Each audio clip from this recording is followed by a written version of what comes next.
Muy buenas y bienvenidos a Planeta Fútbol 360. Hoy os traemos un vídeo para hablar del Mundial 2030, que es un Mundial que va a tener muchas peculiaridades y con algunas características que hacen un Mundial único entre todos los que se han realizado. Para poner un poco en contexto, el Mundial 2030 es el 24º que se celebra, ¿no? Y en parte eso tiene su importancia porque en 2030 harán 100 años del primer Mundial, un Mundial que se disputó en Uruguay, ¿vale? Que fue Uruguay la primera campeona. Y eso lo traigo un poco por poner en contexto y un poco por explicar, ¿no? Porque hay muchos datos que se desconocen en el público general, ¿no? El primero de ellos es, ¿dónde se disputa este Mundial 2030? Porque lo que te viene a la cabeza el Mundial 2030, por lo que se habla, por lo que hemos escuchado, es una candidatura conjunta entre España, Portugal y Marruecos, ¿vale? ¿Esto es correcto? Sí y no. Estas banderas de aquí que vemos, aquí está Argentina, está la de Uruguay y un poquito más allá que no se ve en el plano, tenemos la bandera de Paraguay. ¿Qué significa esto? Como he comentado, hace 100 años del primer mundial que se disputó en Uruguay y la FIFA ha tenido eso en cuenta a la hora de asignar las sedes del mundial. Entonces va a haber 3 sedes que van a disputarse en Sudamérica, ¿vale? Dirás, pero esto es un lío. Sí, es un lío y voy a tratar de explicarlo lo más sencillo posible y en un periodo de tiempo que no se me haga muy largo. ¿Vale? Simplemente hay 3 países que van a ser homenajeados por aquel primer mundial que se jugó hace ya 100 años, que son Uruguay, que fue la anfitriona del torneo y la campeona, Argentina, que fue la selección finalista, y Paraguay por el hecho de ser la sede de la Conmebol, ¿vale? El conjunto de federaciones sudamericanas. Entonces, ¿qué ocurre? Estos 3 países en concreto van a disputar el partido inaugural de su selección en el mundial en su propio país, ¿no? Entonces tendremos un partido de Argentina allí, uno de Uruguay allí y uno de Paraguay allí, ¿vale? Esto se ha hecho como un homenaje a ese primer mundial y a esa primera organización que tuvo hace ya un tiempo la organización del mundial, ¿no? Entonces, estas 3 sedes las voy a comentar un poco por encima. Hoy me vais a permitir que mire datos porque cuando son nombres de estadios o cosas así no los tengo tan claros. Por ejemplo, en Uruguay se va a jugar en el Estadio Centenario, que es el de Montevideo, ¿vale? Con un aforo de 60.000 personas. En Argentina se juega en el Estadio de River, que actualmente es el estadio más grande de Sudamérica, que cuenta con 84.000 espectadores. Y el Estadio de Paraguay, que de memoria no me lo sé, es el Estadio Bueno Osvaldo Rodríguez Vip, en la Asunción, que es un estadio que está en construcción y va a tener 46.000 espectadores de aforo. ¿Vale? Estos son simplemente los partidos inaugurales de esas 3 selecciones. Entonces, esto lo voy a pasar un poquito por encima. Como comentar como dato, viendo lo que estáis, donde se organiza, es el primer mundial que se va a jugar en 6 países diferentes y en 3 continentes diferentes, ¿no? Entonces, a la hora de hablar de las sedes, vamos a comentar un poquito qué sedes va a aportar cada país, ¿vale? Entre España, Portugal y Marruecos, cómo están esas sedes en la actualidad, qué necesitan y cuáles hay en duda, porque en España ha habido un poco de polémica con esto y aún no se sabe exactamente qué sedes van a estar en la fase final, cosa que no se va a confirmar por la FIFA hasta finales de este año, hasta finales de 2026. ¿Por qué comento esto? Porque la FIFA va haciendo visitas regulares a los diferentes estadios, a las diferentes ciudades, que eso luego hablaremos de los requisitos que te pide la FIFA para poder ser seleccionable como sede. No vale con yo tengo un estadio muy chulo, hay que tener muchas más cosas y hay que tener en cuenta que la FIFA mide mucho toda la ciudad, mide lo que tengas. Entonces, luego hablaremos de esos requisitos, veremos si todas las ciudades lo cumplen, si no, si hay alguna ciudad que cumple algo pero está en reformas, si hay ese tipo de peculiaridades, ¿no? Que a la hora de decidir la FIFA, como tiene un estándar de exigencia muy alto, está poniendo un poco de pegas a según qué ciudades, ¿no? A la hora antes de hablar de las sedes españolas, voy a hablar de las otras dos porque ya están más o menos claras y luego hablamos del tema de España, que es el que más nos interesa y el que más cerca nos coge, ¿no? Como principal sede es en Portugal. Portugal lo ha hecho bien, es decir, Portugal no se ha complicado la vida, no está reformando ningún estadio, no está haciendo ninguna mega construcción. Entonces Portugal dijo, mira, ¿yo qué te puedo proponer? Tengo estos 3 estadios. Tengo el estadio del Benfica, el estadio del Oporto y el estadio del Sporting de Portugal, que son el estadio La Luz, el estadio de do Dragao y el estadio del José Albalade, ¿vale? De estos 3, el de Oporto y el de Lisboa, en este caso el del Sporting de Portugal, tiene una capacidad para 50.000 espectadores, ¿vale? Los aforos los comento porque luego lo veremos en el tema de los requisitos, ¿vale? Y el estadio del Benfica, el estadio de la Luz, tiene 65.000 espectadores. Son estadios ya terminados, ya acondicionados, y aquí no hay que hacer ninguna modificación. Portugal ha hecho los deberes y está a 4 años del Mundial. Chapó por ellos, ¿vale? En cuanto a Marruecos, ¿vale? Porque en Marruecos encontramos una casuística muy especial, que es que Marruecos no contaba con infraestructuras, deportivas de alto nivel. Entonces, ¿qué ha hecho Marruecos? O te las construyó de cero, o te las mega reformó. O sea, ha habido un caso incluso de un estadio que han tenido que derribar y hacer de cero. Entonces, en este caso, Marruecos va a aportar, según el primer dossier de la FIFA, 6 sedes en 6 ciudades diferentes, ¿vale? No las voy a comentar porque no conozco las ciudades, me puedo equivocar y los estadios de los nombres se me antojan algunos algo complicados, pero bueno, básicamente voy a comentar el gran estadio que plantea Marruecos. Marruecos en Casablanca va a crear el estadio Hassan II, ¿vale? Que va a ser el superestadio del país, ¿no? Plantea hacer un estadio de 115.000 espectadores, ¿vale? Con lo que ello conlleva, ¿no? Va a hacer un superestadio acondicionado con todas las mejoras posibles, la mayor tecnología, amplios espacios, tanto para aparcamiento, para fanzone, para televisiones. ¿Por qué hace esto Marruecos? Porque Marruecos tiene un objetivo en mente, que es ser la sede de la final del Mundial, ¿no? Luego comentaremos más sobre eso, pero Marruecos hace este estadio para decirle a la FIFA, oye, mira qué pedazo monumento te he montado, ¿vale? Todavía está en construcción, se supone que va a estar finalizado para 2027-2028 y su objetivo es ese, ¿no? Ser la sede de la final. Veremos si llega o no. Si tú ves las recreaciones que hacen en 3D, el estadio es muy espectacular, ¿vale? Está inspirado, según he leído, claro, he buscado información, en unas antiguas tiendas marroquíes y si se hace tal y cual está proyectado, me parece un estadio súper espectacular. Entonces veremos si finalmente lo consiguen hacer así y ver eso a dónde les lleva. Para comentar un poquito las ciudades por encima mientras sigo buscando la información, en Marruecos, en Casablanca, en Tánger, en Rabat, vamos a ver por aquí que tenemos más, en Fez, en Marrakech y en Agadir. De aquí no voy a añadir mucho más porque si no el vídeo se va a hacer muy largo, pero bueno, vamos a pasar a España. Y lo primero que quiero comentar es qué pide la FIFA a una sede para poder ser sede, propiamente dicho, ¿no? Entonces, más allá del aforo, más allá de los estadios, te pide que la ciudad tenga una serie de características. Por ejemplo, una de las características mínimas que pide la FIFA es que tú puedas albergar a la gente que viene, ¿vale? Te pide un mínimo de 4.000 habitaciones entre hoteles de 4 y 5 estrellas, sin contar las propias expediciones de la FIFA, sin contar los propios trabajadores que vayan a ir, sin contar las selecciones que tengas que albergar, porque esa gente, más allá de 4 o 5 estrellas, se le piden alojamientos VIP. Quiero decir, un hotel de 4 estrellas no va a albergar a la selección de la República Checa o a la selección de Paraguay o a quien tenga que venir. No, no.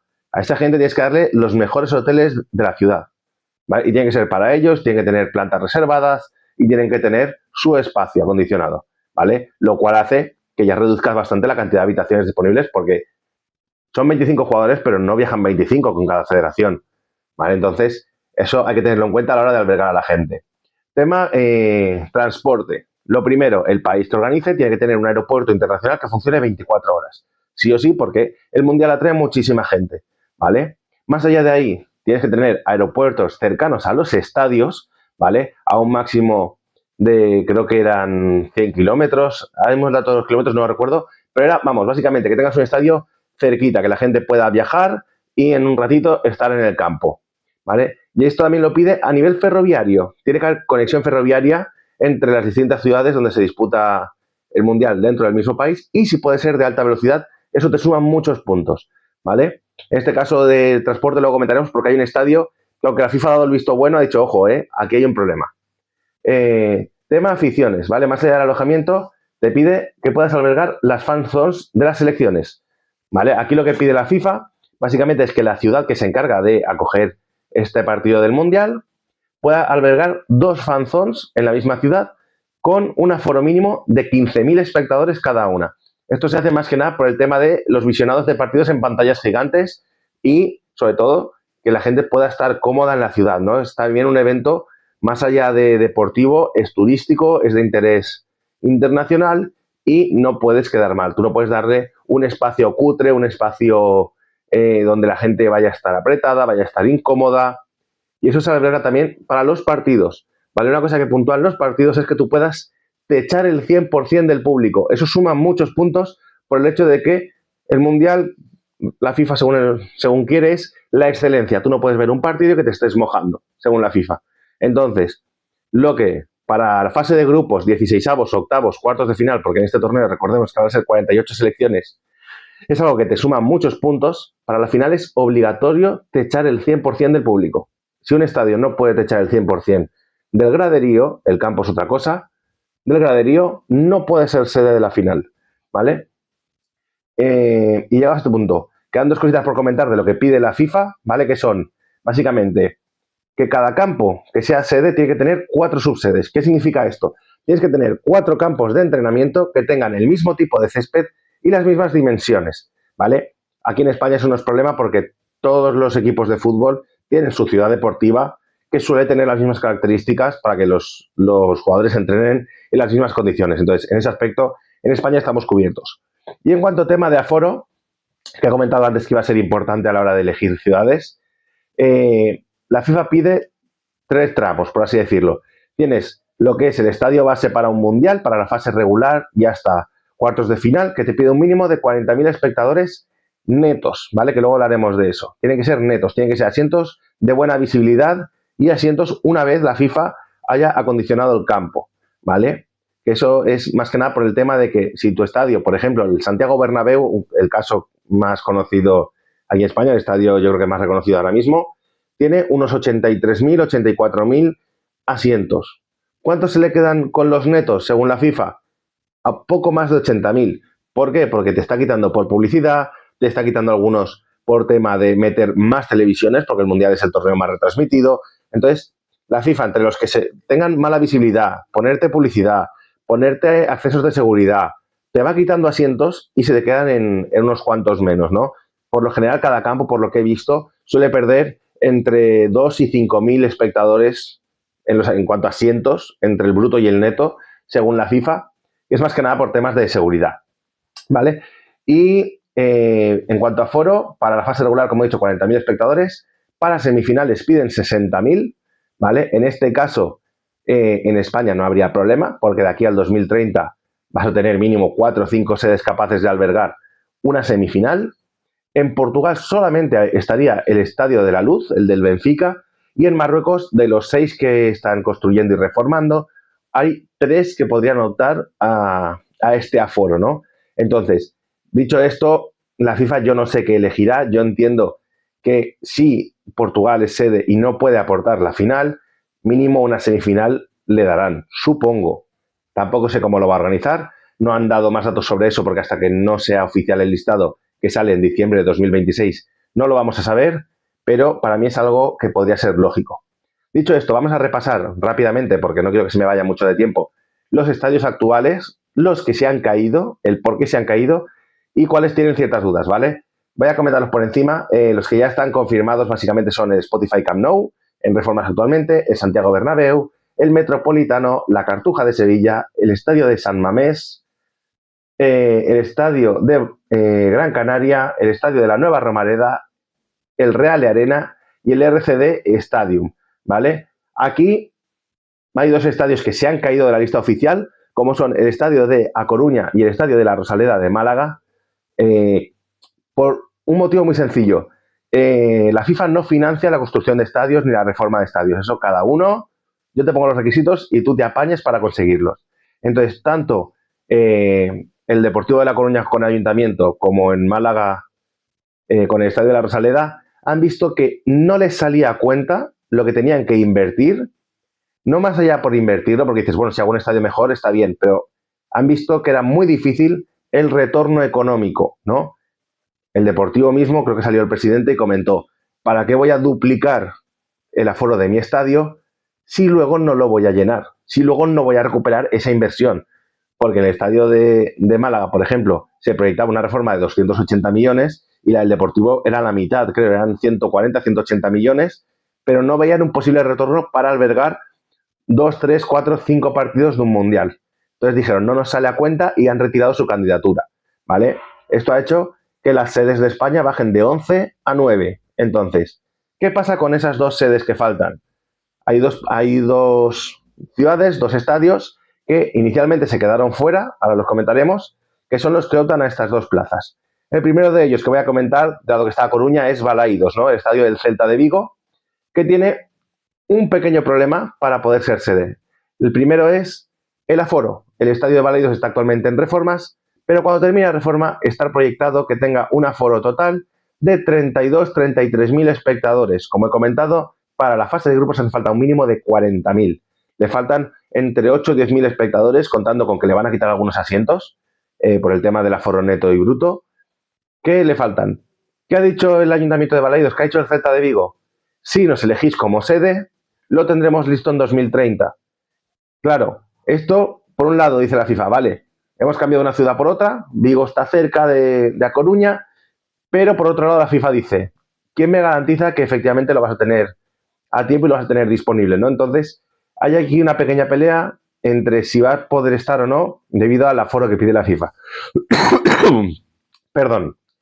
Y por otro lado tenemos el caso del Nou Mestalla, del nuevo estadio del Valencia, que en su momento no se le puso en el dossier oficial que se envió a la FIFA por el tema de que el estadio lleva parado y llevaba, mejor dicho, más de 10 años totalmente parado, ¿no? En las obras estaban ahí, estaba el esqueleto de hormigón, pero el estadio no terminaba.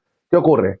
A principios de 2026, el Valencia reanuda las obras, el Valencia llega a un convenio con el ayuntamiento para poder reanudar estas obras y efectivamente las obras están avanzando a muy buen ritmo y se espera que se termine el estadio para empezar la temporada 2027-2028, de aquí a un año, año y medio. ¿Qué ocurre?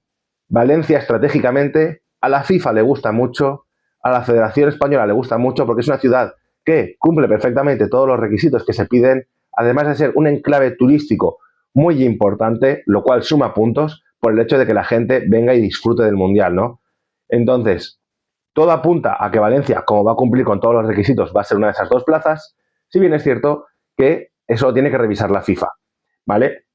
Como para terminar el vídeo, he comentado que hay algunas ciudades, algunos estadios que están teniendo algunos problemas técnicos con la FIFA, ¿vale? Por comentar, el estadio de la Real Arena, el estadio de la Real Sociedad, pasó la inspección de la FIFA ha estado en España hace 2 semanas, revisando un poquito los diferentes estadios y las diferentes obras, las reformas que estaban llevando a cabo, fue a ver un partido al Bernabéu, y en el estadio de la Real Arena no les convenció del todo a la FIFA, veremos si al final les afecta de cara a la lista final, yo espero que no tiene ningún aeropuerto cerca del estadio, ¿no? Que el acceso no es tan sencillo como se podía prever. Eso la FIFA lo ha dejado como una nota negativa sobre el estadio de la Real Arena. No creo que le afecte de cara a ser sede al final, porque me parece un gran estadio, me parece que, aunque no hay ninguno a menos de una hora, hay 4 a menos de una hora y media, entonces, ¿te va a costar un poquito más? Sí, pero no creo que sea decisivo. O sea, tienes aeropuertos relativamente cerca, aunque no tan cerca como le gustaría a la FIFA. Ese por un lado. Y por otro lado está el estadio de Gran Canaria. Gran Canaria es una ciudad con una situación muy particular, es una isla, está apartado y tiene un estadio que no llega al aforo que actualmente pide la FIFA. Y en la FIFA hay un poco de desconfianza con que se pueda llegar a reformar a tiempo. A mí me parece una barbaridad esto porque queda muchísimo tiempo, porque el aforo de Gran Canaria tiene actualmente unos 30.000 espectadores y van a hacer un proyecto nuevo para reformarlo y llegar hasta los 42.000, 44.000, creo que he leído. Entonces, yo no creo que vaya a haber problema, pero sí que es cierto que se suma a la peculiaridad que ya tiene las islas de Gran Canaria de por sí. Y esto hace que un poquito la FIFA tenga ese miedo y esté un poco encima. Es un estadio al que le han dado el sí bajo revisión, ¿vale? O sea, es un caso que van a analizar y veremos cómo termina. Y dicho esto, y para terminar, que veo que me estoy alargando mucho, sobre el estadio de la final. Todo el mundo esperaba que la final fuese en el Santiago Bernabéu, ¿vale? Porque era un enclave histórico, por ser del Real Madrid, que eso, quieras que no, de cara a la FIFA tiene importancia, por el hecho de saber que no es lo mismo un estadio nuevo en Marruecos que nunca ha albergado un partido de estas capacidades, a poder jugar un partido en el Bernabéu, que es un estadio que ha tenido grandísimos partidos históricamente y siempre ha sido capaz de llevar a cabo las retransmisiones, la seguridad, los accesos de prensa, una sala de prensa en condiciones. Entonces, todo eso suma puntos a favor del Bernabéu, ¿vale? ¿Qué no le suma puntos? El aforo. El Bernabéu va a tener un aforo de apenas 80.000 espectadores. Si Marruecos cumple y te hace un superestadio que iguale la sala de prensa, que iguale las zonas, que de algún modo demuestre que tiene la seguridad de albergar un evento de tal tamaño antes de 2030 y encima te meto 25.000, 30.000 espectadores más que en el Bernabéu, pues eso puede jugar en contra, ¿vale? Yo espero y deseo que se juegue en España la final. Creo que a mí personalmente me hace muchísima ilusión y cuantos más partidos se jueguen en España mejor. Y si los podemos ir a ver, pues ni te cuento. Pero bueno, nada. Dicho esto era un poco para poner en contexto todas las sedes del Mundial 2030, de ver un poquito cómo está el tema actualmente y cómo se irá analizando de aquí al futuro, ¿vale? Si hay alguna novedad importante la traeremos al canal, como siempre decimos. Aquí vamos a traeros un vídeo diario sobre fútbol general, sobre cualquier tema que nos parezca interesante, como puede ser este o muchos otros que tenemos en el tintero. Así que nada, muchísimas gracias a los que veis el vídeo. Recordad que podéis comentar, que os vamos a responder, os vamos a leer. Si podéis darle like, suscribiros, estupendo. Así que muchas gracias a todos y nos vemos en el siguiente vídeo. Hasta luego.